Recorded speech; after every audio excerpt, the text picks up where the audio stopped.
Bom dia, meus amores. Estamos agora retornando com as nossas aulas de geografia.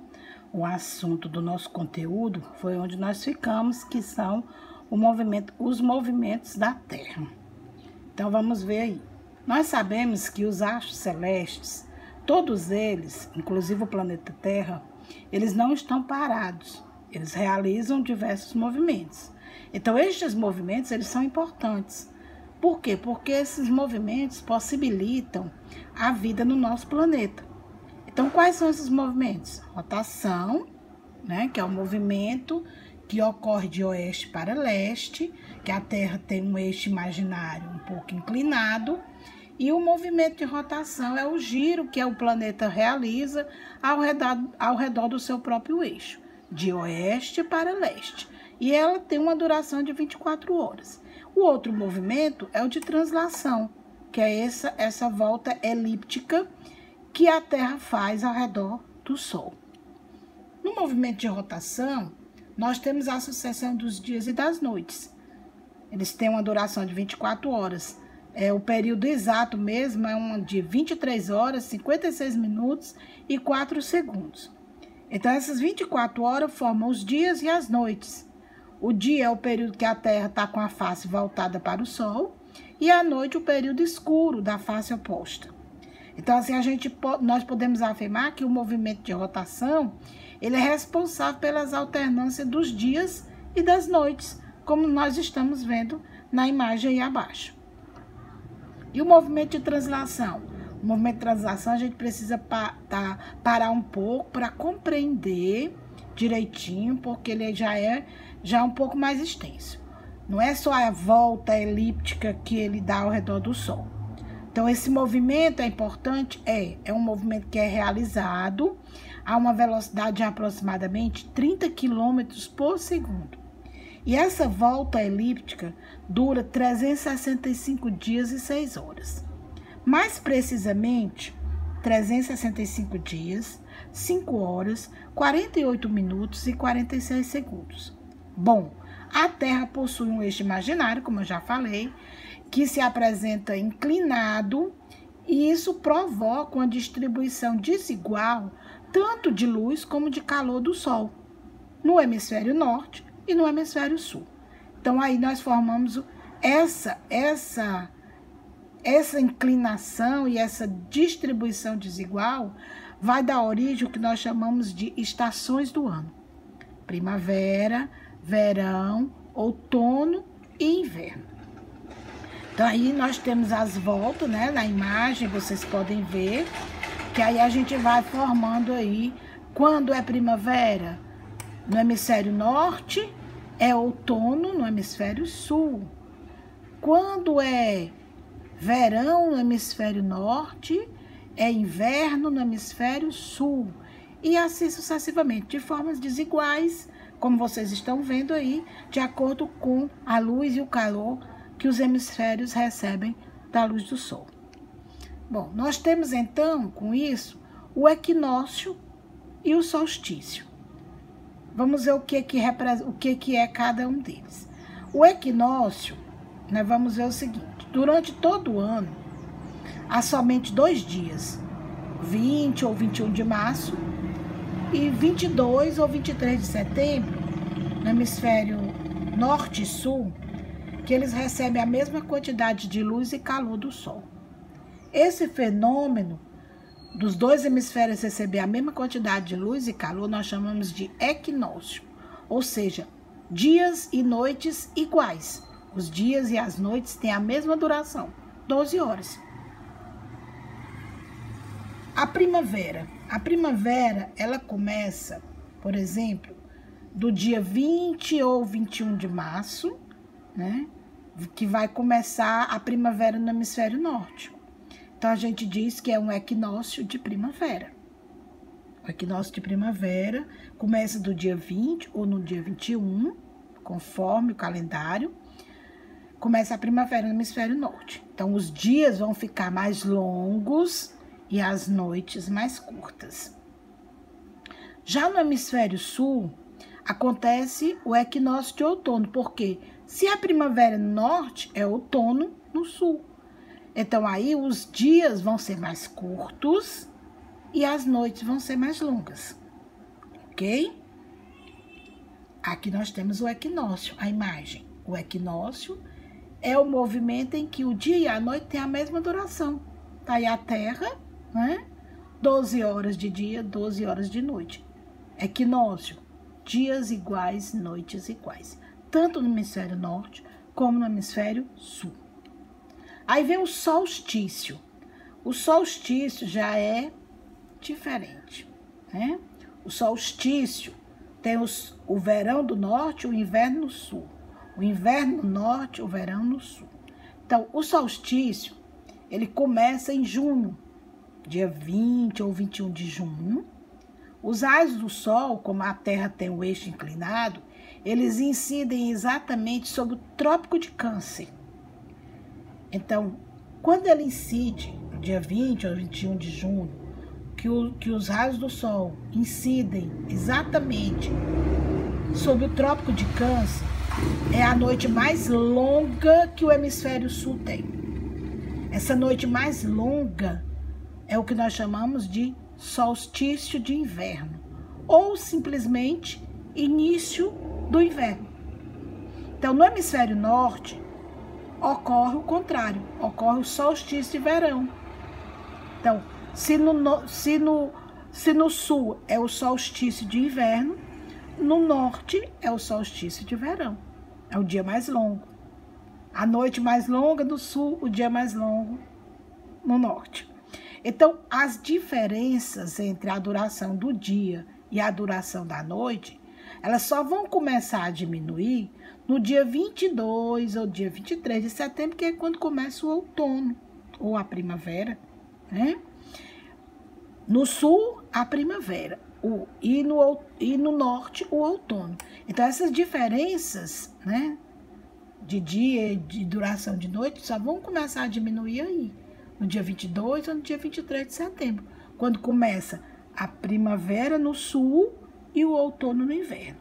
Então, a partir desse dia, os dias vão ficando cada vez mais longos que as noites. Então, no hemisfério sul, os dias são mais longos, e no hemisfério norte, as noites são mais longas. Então, quando chega o dia 21 ou dia 22 de dezembro, aí os raios atingem mais diretamente o Trópico de Capricórnio. Aí ocorre a mudança de estação.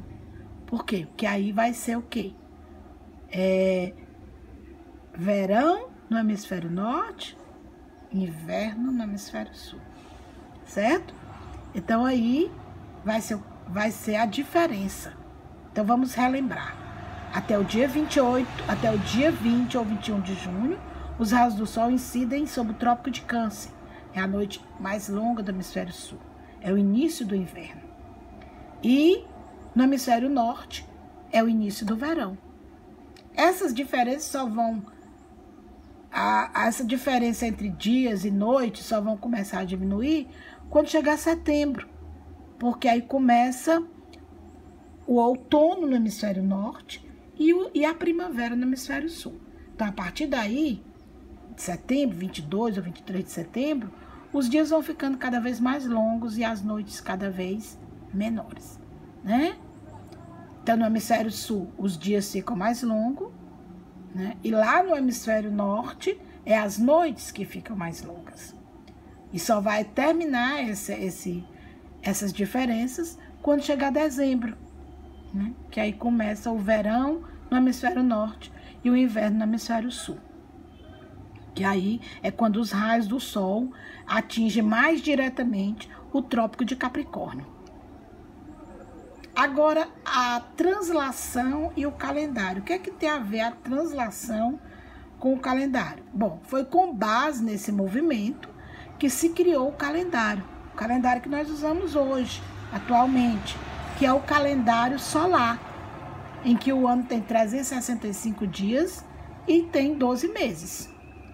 E o que é feito das outras 6 horas que restaram? O que acontece? Elas são jogadas no mato? Não. A cada 4 anos, elas somam um dia, que vai ser acrescentado no mês de fevereiro, ficando com 29 dias. Então, quando isso ocorre, o ano fica com 366 dias, que aí nós chamamos o ano bissexto. Aqui nós temos as zonas térmicas da Terra.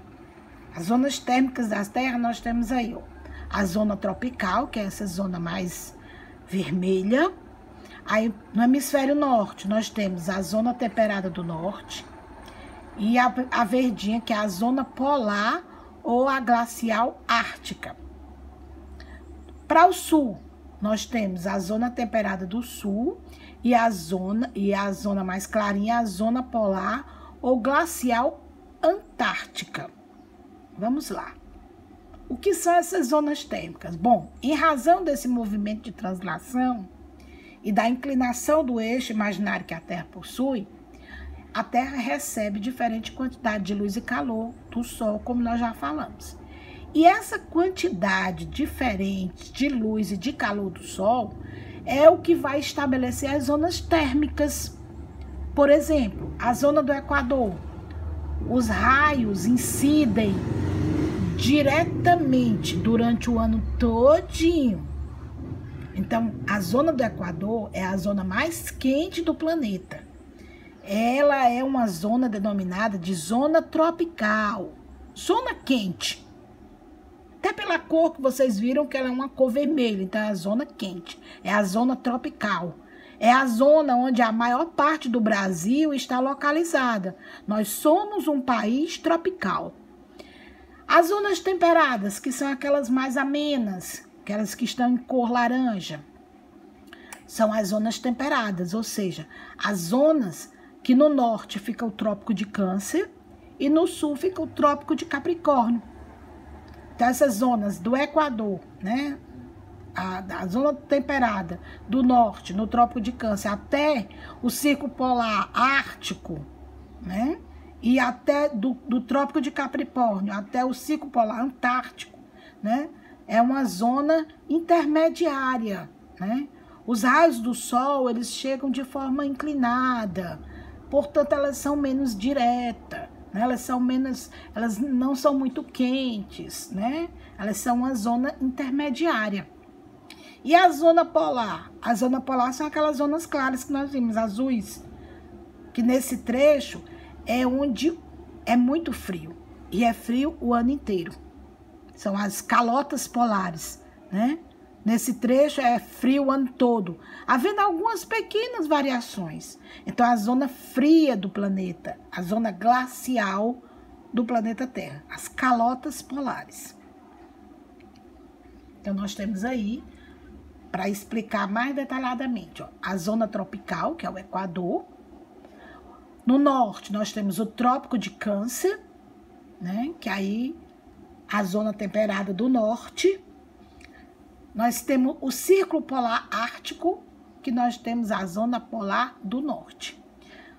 Indo para o sul, nós temos o Trópico de Capricórnio, aí a zona temperada do sul, e o Círculo Polar Antártico, a zona polar do sul, ok? Então, assim, até breve, né? Porque nós vamos ter a nossa outra aula. Muito obrigada. Façam o Explore da página 42, o Integrar da página 43. Façam essa leitura desse texto, que é muito interessante. O lixo espacial preocupa os cientistas. Aí vocês leiam e resolvem essas atividades aí, 1 e 2, né? E o nosso exercício, a nossa atividade para sistematizar, da página 44, né? O retomar 1, 2, 3, 4, 5 e 6. E o exercitar, onde você vai trabalhar com o planisfério dos continentes. E ainda o 8, que é uma atividade que nós vamos trabalhar exatamente com a questão dos calendários de translação, todas as medidas adotadas que nós vimos agora, certo? Então, acompanhe também as aulas no Google Sala de Aula, que eu também posso estar colocando alguma atividade extra lá. certo? E muito obrigada, Deus fique com vocês.